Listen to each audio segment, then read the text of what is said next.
बिस्मिल्लाहिर्रहमानिर्रहीम। अस्सलाम वालेकुम वरहमतुल्लाहि वबरकातुहू। अज़ीज़ान मोहतरम, आज हम माह रमज़ानुल मुबारक क्योंकि करीब है, उसके मुतालिक आपके सामने कुछ चंद शरई मसाइल ज़िक्र करने की कोशिश कर रहे हैं।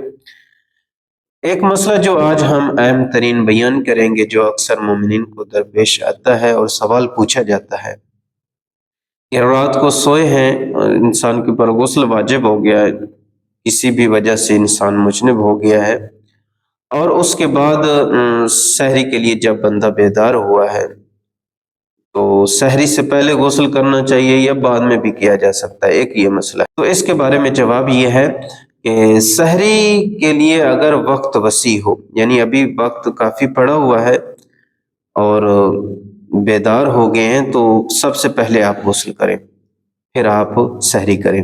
लेकिन अगर आपके लिए मजबूरी है, आप पहले गुस्ल नहीं कर सकते, पानी गर्म करना है वगैरह वगैरह, या कहीं से पानी लेके आना है, तो उस सूरत में यह है कि सहरी पहले आप कर लें, बाद में आप गुस्ल जो है वो कर सकते हैं।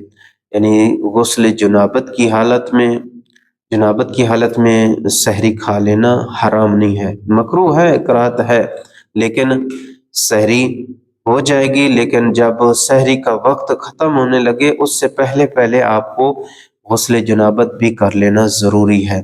अगर आप सहरी के ख़त्म होने से पहले, सहरी का जब वक्त ख़त्म होता है उससे पहले पहले अगर आप गुस्ल नहीं करते हैं, तो आपके ऊपर उस दिन का कफ़ारा भी होगा और आपका वो रोज़ा भी सही नहीं होगा। ठीक है, तो इस हवाले से आपको मोहतात रहना होगा, यानी सहरी का वक्त ख़त्म होने से पहले आपको गुस्ल जनाबत करना आपके लिए बहुत ज़रूरी है, वगरना आपका रोज़ा सही नहीं होगा।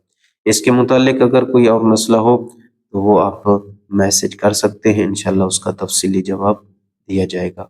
अगर हमारे चैनल पे आप नए हैं तो हमारे चैनल को सब्सक्राइब कीजिएगा। अस्सलाम वालेकुम।